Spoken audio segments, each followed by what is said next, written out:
sur le comptoir de la psychologie.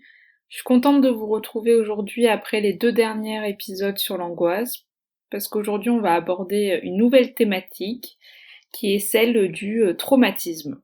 Donc là je vais faire qu'un seul épisode, les 2 derniers épisodes sur l'angoisse c'est parce que c'est vrai que ça a abordé quand même plusieurs questions, mais là je vais essayer de continuer sur le format de un thème, un épisode. Je pense que c'est quand même plus simple. Vous me direz en tout cas si vous voulez que des fois j'approfondisse un peu plus certaines thématiques. Mais aujourd'hui en tout cas c'est le trauma, le traumatisme, et donc des questions qui peuvent graviter autour de ce champ-là. Donc tout d'abord, c'est vrai qu'en fait le traumatisme, il faut savoir que au départ, c'était un terme qu'on utilisait que pour les militaires, ceux qui revenaient de la guerre, les victimes ou les proches, donc qui avaient vécu un événement qui était objectivable, qui était perçu par le collectif comme traumatisme. Et c'est après qu'on a pu voir que il y avait certaines violences physiques, certaines violences sexuelles qui pouvaient aussi donner les mêmes symptômes que les traumatisés de guerre. Donc je trouve qu'en fait c'est intéressant de penser ce cheminement-là parce que ça en revient à se questionner sur le fait que est-ce que c'est un événement extérieur qui crée un traumatisme ou est-ce que c'est notre incapacité à y faire face qui crée le traumatisme et donc en rapport avec l'événement. En fait, ça pose la question, je trouve, de est-ce qu'on parle de événements traumatiques ou de personnes traumatisées. Et c'est pas du tout la même chose. Vous allez voir que je vais le penser dans ce sens-là, de est-ce que c'est l'événement réel ou si c'est ce qu'on ressent à l'intérieur qui fait trauma. Parce qu'en fait, si on pense que c'est un événement, ça veut dire qu'on pourrait créer une liste de situations qui qualifieraient le traumatisme ou non. Donc voilà, la guerre, un viol, un attentat, une agression, enfin, il y aurait une liste comme ça de toutes les situations, tous les événements qui pourraient faire surgir trauma chez les personnes. Donc pour dire qu'on est traumatisé, il faudrait qu'on soit en référence à quelque chose de réel et d'objectivable. Quand on pense ces situations-là, ça retire tous les traumatismes qu'on peut vivre pendant l'enfance, par exemple, tous ceux qui seraient aussi passés dans le temps, parce que plus ça serait éloigné dans le temps, moins ça pourrait être objectivable ou mesurable, et donc on considérerait que le traumatisme ne peut pas être présent ou se manifester des années après, ou être des choses qui sont différentes les unes des autres. Parce que c'est vrai que l'exemple le plus courant, c'est que 2 personnes peuvent vivre un même événement et pourtant ne pas du tout avoir les mêmes retentissements psychologiques de cet événement. Donc par exemple, un attentat, qui est quand même la figure du traumatisme, va donner des répercussions différentes chez les personnes. Certaines personnes vont vraiment développer des symptômes post-traumatiques importants et ce pendant plusieurs années. D'autres vont pouvoir refaire surface après quelques semaines, vont avoir une forme de résilience peut-être plus rapide, et encore une fois, même au sein des symptômes, ça sera pas les mêmes, et d'autant que le traumatisme ne sera pas le même et ne sera pas fixé sur les mêmes objets de l'attentat. Même par exemple, dans un viol, qui est quand même une figure extrême aussi du traumatisme, certains vont être d'autant plus traumatisés par la violence de l'agression, alors que d'autres vont être d'autant plus traumatisés par les intentionnalités de l'agresseur. Si c'était quelqu'un qu'on connaît, ou le fait que cette personne ait pris plaisir à faire souffrir l'autre, ça va être d'autant plus traumatisant. Donc ça montre qu'encore une fois, un événement n'a jamais les mêmes répercussions identiques sur les personnes et que le poids de la subjectivité est toujours, selon moi, encore plus saillant que le poids de la réalité extérieure. Alors, qu'est-ce que c'est que le trauma? Je pense que pour penser le trauma, il faut d'abord le différencier de l'état de stress aigu. Parce qu'en fait, dans le stress aigu, c'est une réaction qui est plutôt normale, habituelle face à un événement où il y a eu un danger de mort, une ou des violences, des grosses blessures, une agression. Ça peut être pour soi ou pour un proche, mais il y a vraiment l'idée d'un choc, d'une peur indicible, extrême, sur le moment. Et donc ça, c'est vrai qu'on peut voir des personnes qui sont centrées sur ce qui s'est passé, ou tout tourne de ça les quelques jours après l'événement, et ça occupe en fait tout le système de pensée de la personne pendant quelques temps. Et c'est proche en fait de la situation. Et je pense que c'est important de différencier ça, donc le stress aigu, avec le syndrome de traumatisme ou ce qu'on appelle le stress post-traumatique qui se rejoint, c'est-à-dire quand ça s'installe plutôt dans le temps et que ça va continuer à exister ou même à survenir, voire à resurvenir à distance de l'événement. En fait, parce que je trouve que cette distinction, elle est quand même assez importante parce que j'ai l'impression que dès qu'il y a un état de choc face à une situation, les personnes parlent vite de traumatisme. Et ça banalise le terme aussi, qui pour moi entraîne des vraies conséquences au quotidien qui peuvent être très invalidantes quand on parle de stress post-traumatique.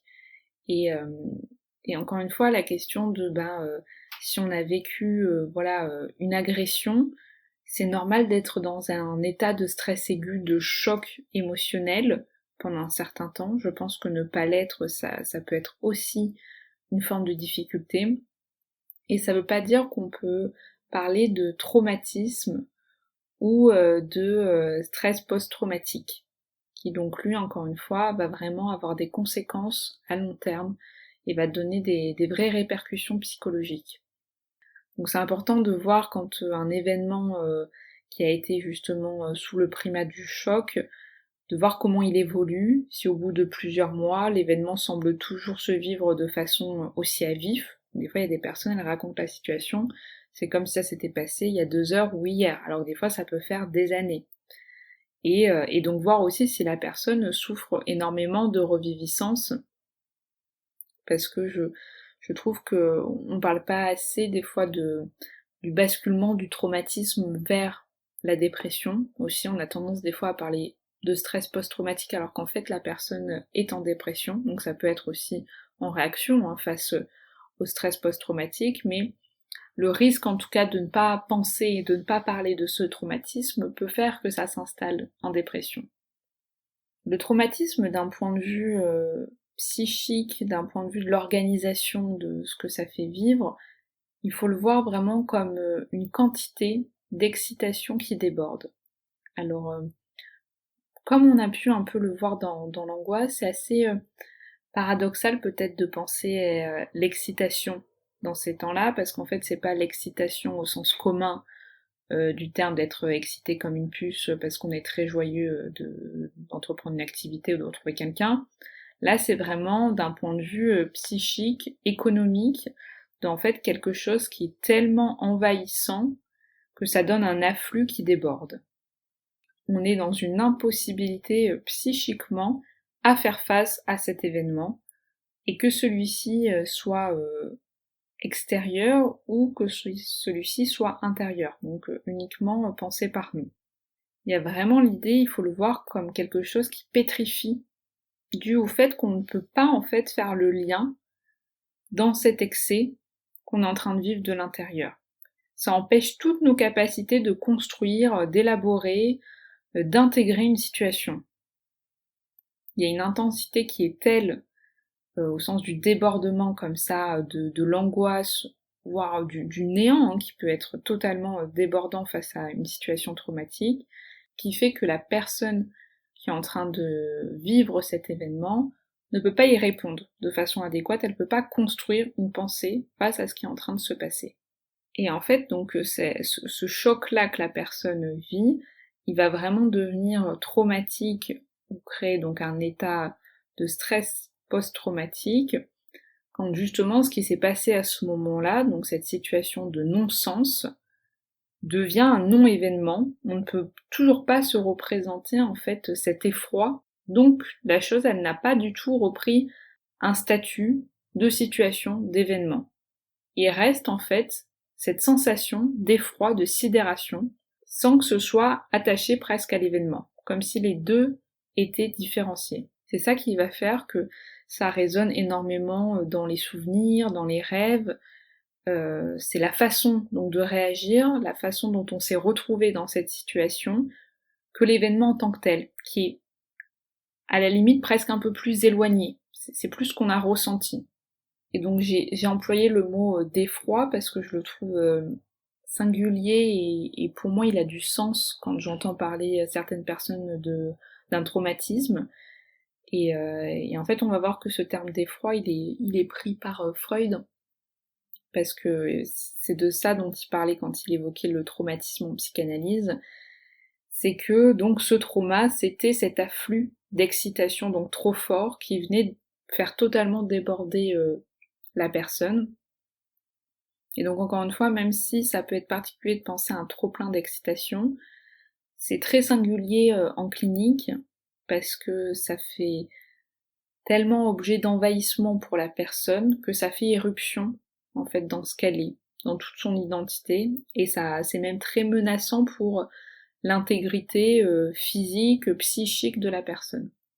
Donc c'est vrai que j'emploie des mots forts, mais c'est parce que je pense que j'ai envie de partager mon point de vue du traumatisme qui est différent de quelque chose voilà, qui bouscule, d'un choc, c'est quelque chose qui désorganise, vraiment.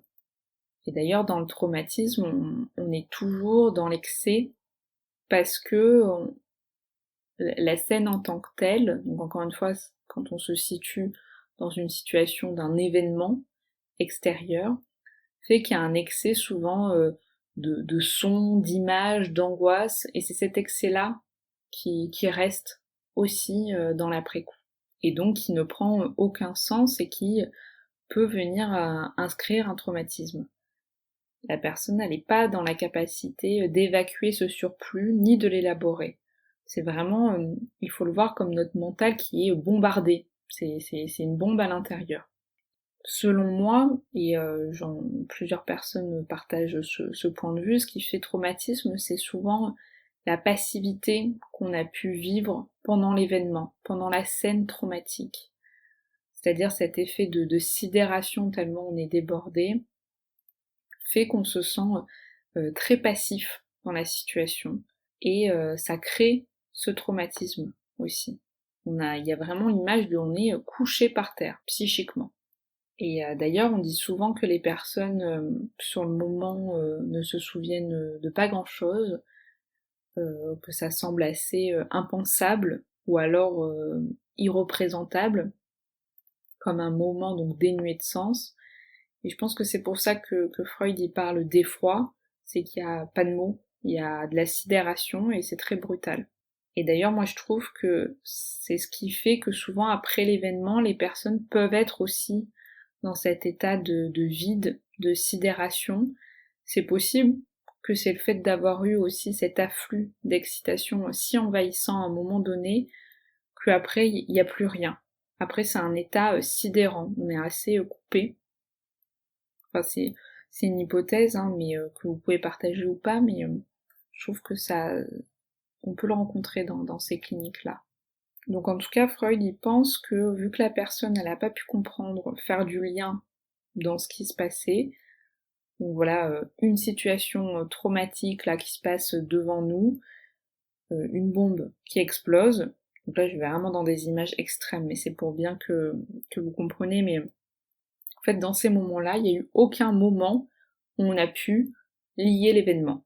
C'est du brut, on ne peut absolument pas le penser. Et en fait, vu qu'il n'y a pas eu cette possibilité de lier, de penser, de relier la situation, la personne elle va répéter la scène dans ses rêves ou dans son imagination, parfois même de façon assez compulsive. C'est assez particulier dans le traumatisme parce que c'est comme, enfin moi j'ai l'impression que c'est comme un TOC du trauma. Presque. Enfin, c'est des personnes qui vont répéter la scène comme une pensée compulsive de la situation. Et en fait, c'est comme s'il y avait un corps étranger dans notre propre corps. Comme si quelqu'un était entré par effraction dans notre organisme. Mais en fait, on ne peut pas le lier, on ne peut pas l'accrocher à quelque chose. Il est juste là. il n'arrive pas à se rendre utile, ça a aucun sens. Et c'est ça, cette situation assez passive, qui va faire office de traumatisme.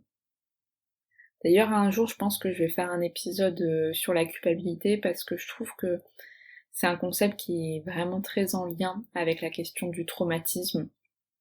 Elle est vraiment intéressante à penser liée. Je pourrais pas là le mettre direct à la suite, mais souvenez-vous-en en tout cas de ce concept-là parce que rapidement, en fait, c'est le fait que le traumatisme, c'est tellement angoissant qu'on peut pas trouver de raison. Encore une fois, ça a vraiment zéro sens pour la personne, que la seule solution que cette personne va pouvoir trouver pour s'en sortir aussi dans l'après-coup, c'est des fois de passer par ce sentiment de culpabilité. Et ça veut pas dire qu'il ne faut pas, parce que quand je ferai l'épisode sur la culpabilité, je parlerai beaucoup d'Albert Sicone qui a beaucoup écrit dessus et qui c'est absolument passionnant et qui explique en fait que se sentir coupable, c'est aussi sortir de la passivité, parce que quand on a été dans un événement comme ça, on n'a rien pu en faire. Penser qu'à un moment on aurait pu peut-être faire les choses différemment, même si ça a des effets négatifs, c'est un premier pas des fois pour retrouver une forme d'activité. Et la culpabilité, c'est aussi être du côté de l'humain. Donc ça donne aussi une explication. L'explication, ça peut être de c'est moi, je suis allée aux toilettes avant de partir, donc j'ai retardé le départ, on n'aurait pas vécu peut-être tel accident si j'avais fait ci ou ça. Donc encore une fois, à petite dose, des fois c'est important d'entendre cette culpabilité-là et de pas être directement dans mes non, t'y peux rien, enfin ça a du sens pour les gens. Ça veut pas dire qu'il faut y rester accroché dedans, mais ça fait partie aussi du passage. Enfin bref, je clôture la parenthèse, mais intéressant vraiment de penser la culpabilité avec le traumatisme. Donc, ce qui est intéressant à penser aussi avec le traumatisme, c'est le concept de clivage, qui est un concept psychanalytique qui mériterait aussi un épisode entier consacré, parce que c'est vraiment très intéressant comme mécanisme. Mais en tout cas, Ferenczi, il en a parlé pour le mettre en lien avec le trauma. Donc parfois pendant le traumatisme, on a vu qu'il y avait cet arrêt de la capacité de penser. Et en fait, ce qui est intéressant, c'est cet autoclivage que Ferenczi va aborder. C'est qu'en fait, la personne, pour survivre à ce traumatisme, va inconsciemment se couper en deux parties. C'est-à-dire qu'il y a une partie qui est présente, qui vit le traumatisme, et il y a une autre partie qui ignore totalement la scène et qui s'en écarte pour survivre. Et en fait, la partie qui s'est éloignée comme ça de la scène, elle peut revenir dans la vie et la personne peut souffrir justement de cette partie qui a été clivée, donc mise de côté. Et là, ça sera important de faire un travail aussi autour de ça. Alors ce clivage, il faut vraiment le voir dans une démarche de survie à ce moment-là. C'est-à-dire que c'est un mécanisme de défense, on a besoin de ce clivage dans le traumatisme. Par exemple, s'il y a un accident de la route, on est obligé de se cliver pour appeler les secours. C'est opérationnel. On est obligé en fait de ne pas se représenter la scène en tant que telle de façon brute. Si par exemple quelqu'un est en détresse vitale, si on reste que là-dessus, on n'est pas en capacité d'appeler les secours. Donc on est obligé de couper et réagir de façon concrète aussi pour pouvoir prévenir les pompiers, etc. Et d'ailleurs c'est pour ça que même je trouve que c'est assez singulier dans l'après-coup du traumatisme qu'il y a beaucoup de personnes qui vivent pas tout de suite tout ce qui s'est passé. Comme s'il restait cette partie opérationnelle clivée de la scène, ou même des fois pendant plusieurs jours, voire semaines, les personnes vont continuer à se lever, à manger, à s'habiller, de façon tout à fait opérationnelle. Et c'est comme s'il y avait une partie d'elle-même à ce moment-là qui avait disparu. Et la partie de l'affect qui désorganise, elle n'est pas revenue encore.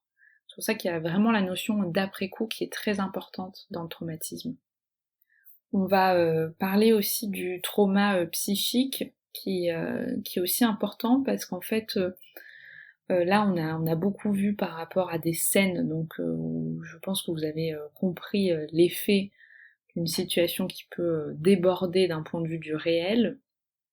Mais en fait Freud il va vite se rendre compte aussi qu'il y a des traumas qui sont psychiques, c'est-à-dire que voilà, il fait cette transition entre le trauma réel et le trauma psychique. C'est-à-dire qu'il va pas garder le fait que c'est forcément un événement extérieur qui crée un traumatisme, mais ça peut être aussi un souvenir, un fantasme, un rêve, une imagination, une reviviscence qui peut être traumatique. Et en fait, c'est vraiment très intéressant parce qu'il déconstruit totalement l'idée qu'il y a une forme de hiérarchie entre la réalité extérieure et la réalité interne, pardon. Et en fait, il fait que notre vie psychique, elle a un statut de réalité. C'est-à-dire qu'il y a des personnes qui peuvent souffrir d'un drame, qu'elles peuvent avoir l'impression d'avoir vécu, sans que ce soit inscrit dans leur vécu en tant que tel, réel. Et pour autant, c'est vrai dans leur réalité, parce qu'elles en souffrent autant, et il faut pouvoir les écouter.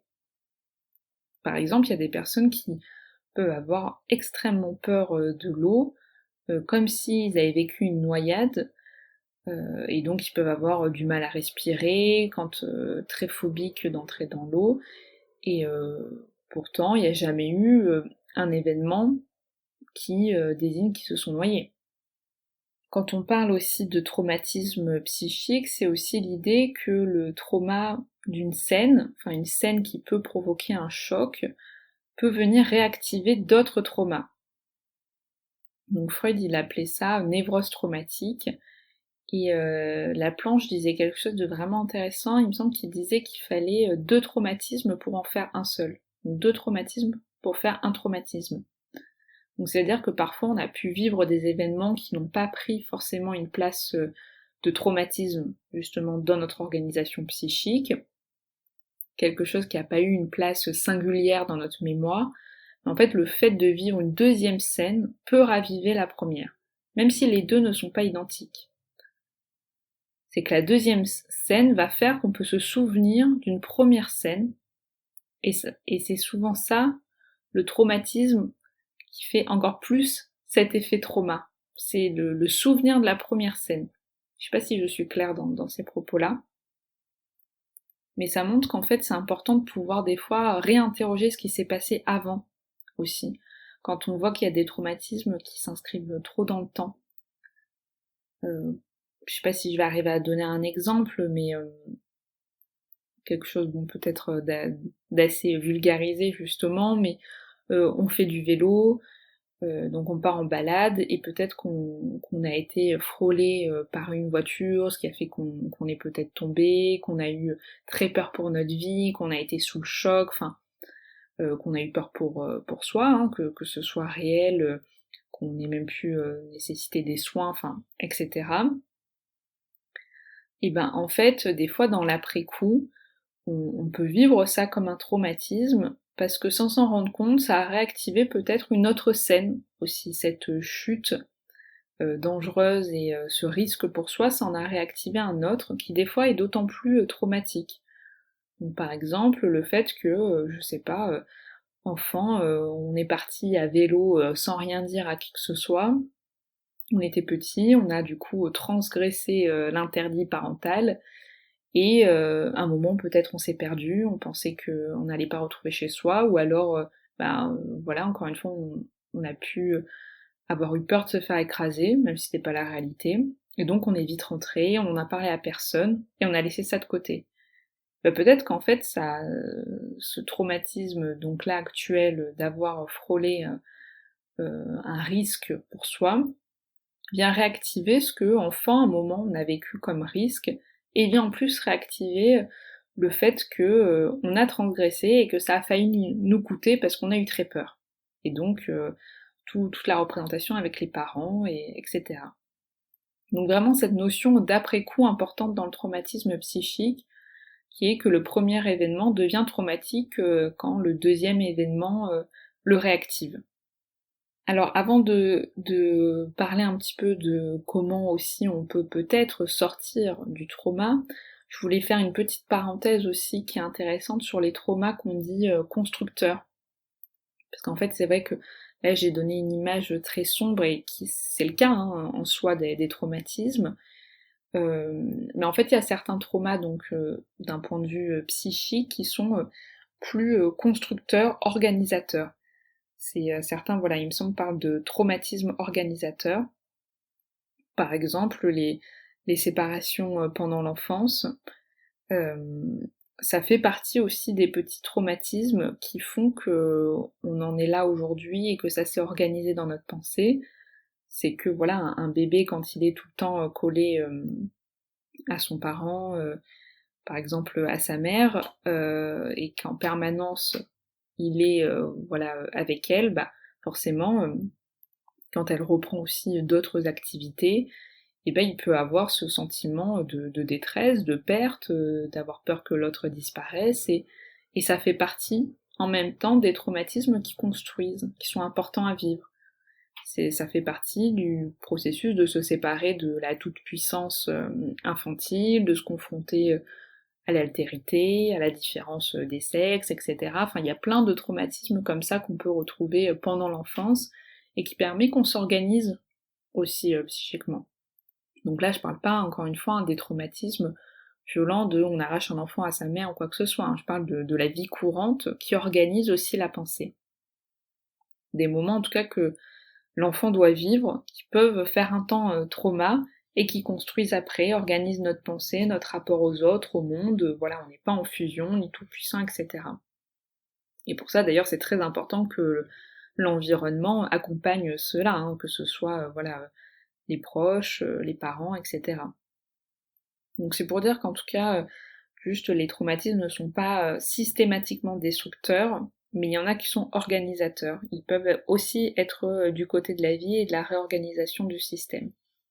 Alors pour finir, je voulais un petit peu parler de l'après-traumatisme, de justement un petit peu qu'est-ce qui peut se passer pour sortir de cette situation-là, de ce vécu-là. Donc c'est vrai que je vais pas parler spécifiquement de technique parce que c'est pas forcément ce que je connais, même si je sais que la plus connue donc c'est le MDR. Donc je crois que c'est Eye Movement Desensibilization and Reprocessing, il me semble. Je suis pas sûre, mais en tout cas voilà, EMDR, et qui donne des bons résultats hein, de ce que j'entends des retours. Hein. C'est une technique qui désensibilise et retraite par des mouvements oculaires. Donc il y a beaucoup de psychologues qui la pratiquent, donc n'hésitez pas à vous renseigner. Et bien entendu, moi à côté, je vais plutôt insister aussi sur le besoin et la recommandation des fois d'aller en parler à quelqu'un, de commencer un travail thérapeutique par la parole, s'il y a besoin. Parce que pour moi, ce qui est vraiment important dans l'après-coup du traumatisme, quand voilà, ça continue à s'inscrire, c'est la possibilité d'être de nouveau actif par rapport à la scène et donc par rapport à la passivité qu'on a vécue dans cette scène. Être actif, ça peut aussi passer par le fait de résoudre les problèmes que ça a pu réactiver, donc par la parole peut-être réinterroger des traumas antérieurs, se reconstruire peut-être la scène aussi, des fois d'avoir envie de la reparler mais peut-être avec un discours différent, et aussi l'importance de se réparer dans cette scène. Donc déjà de réparer d'un point de vue peut-être de la culpabilité qui peut en surgir et de tout ce qui s'est passé après, mais aussi se réparer dans des faits concrets.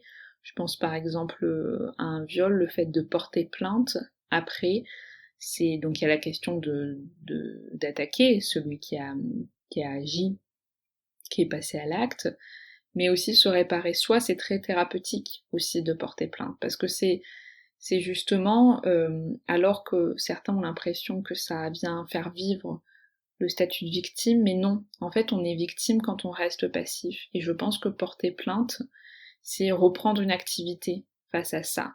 Donc c'est pouvoir aussi confronter ce qui s'est passé et ne sortir de cet état de victime si celui-ci en tout cas est problématique pour la personne à ce moment-là. Bon, je vais pas de toute façon m'épiloguer sur la question du traumatisme dans le viol, mais c'est vrai que je trouve que ça a du sens en tout cas. Même les personnes qui rejoignent des associations, qui écrivent des livres, enfin voilà, il y a beaucoup de d'autobiographies de personnes qui ont vécu des expériences très traumatiques, et en fait, je pense que c'est très thérapeutique de reprendre vie et d'agir dans ce sens-là. En tout cas, quand le traumatisme peut être passé, ça veut dire aussi que la personne peut retrouver une certaine cohérence mentale, c'est-à-dire que elle a pu remettre du lien entre ce qui s'est passé et aujourd'hui. Ça ne veut pas dire ne plus être anxieux à l'idée de certaines scènes, mais en tout cas y voir une continuité et être plus apaisé. Et quand ça fonctionne pas, c'est justement quand l'émotion, l'affect, la sensation du traumatisme nous réveille, continue à nous habiter et nous rappelle ce qu'on a vécu. Donc ce sentiment-là, au-delà de l'événement. Le sens en tant que tel, qui en fait prend plus place de traumatisme et qui en perd en fait le statut d'événement. François Marty d'ailleurs il a beaucoup écrit sur ces thématiques-là du traumatisme, et vraiment je vous invite à lire si ça vous intéresse. Mais en tout cas voilà, on peut se souvenir de l'angoisse en premier lieu, on la vit de nouveau, mais en fait la scène angoissante, elle est beaucoup plus éloignée, l'événement, le déroulé, etc. En tout cas, c'est des questions qui, je pense, sont très actuelles aussi dans la prise en charge du traumatisme, et chacun peut en tout cas en vivre dans sa vie malheureusement. Et il faut toujours garder en tête que il faut du temps aussi pour penser les choses, et c'est vrai que je suis toujours assez critique de la société actuelle au sens de on doit être vite un patient résilient, un thérapeute performant. Donc vite passer à autre chose, s'en sortir coûte que coûte, guérir vite fait bien fait. Et pour le trauma, je trouve que c'est vraiment très significatif. Enfin, les gens viennent à culpabiliser de ne pas passer à autre chose, mais parce qu'en fait ils ont en permanence des images et des paroles comme bah ça s'est passé il y a 3 ans, t'y penses encore, ah bon mais tu radotes, non mais il faut passer à autre chose, alors qu'en fait on se rend pas compte à quel point c'est très culpabilisant de faire vivre ça aux autres, parce que il ne s'agit pas juste de passer à autre chose justement, et ça entraîne vraiment des difficultés, parce que ça met un état de statut d'anormal alors que la personne a vécu quelque chose d'anormal. Donc encore une fois, moi j'ai toujours cette idée que quand on vit quelque chose d'anormal, c'est normal d'y répondre de façon anormale. Je sais pas si vous voyez ce que je veux dire. Donc voilà, je pense qu'il faut prendre son temps, pouvoir y réfléchir, se faire aider s'il y a besoin, et quel que soit le traumatisme, qu'il soit installé dans la réalité extérieure, intérieure, qu'il soit partagé, isolé, compris, pas compris, dans l'enfance ou qu'il en réactive d'autres, c'est forcément quelque chose qui bouscule et qui effracte, et donc il faut ramener de la pensée à ce qui a pu sidérer. Voilà. En tout cas, j'espère que cet épisode a pu vous intéresser, qu'il n'a pas été trop plombant parce que c'est une thématique qui est lourde, et j'avoue que les prochaines vont l'être un peu, mais j'avais envie d'aborder des sujets que tout le monde aussi peut traverser malheureusement, tout en donnant cette image que on peut en faire quelque chose. Encore une fois, on peut transformer les situations, et je finirai d'ailleurs la saison aussi par une note positive, enfin c'est pas tout de suite la fin de la saison, mais en tout cas pour le dernier épisode j'ai une idée de quelque chose qui nous fera un petit peu sortir de ces images-là.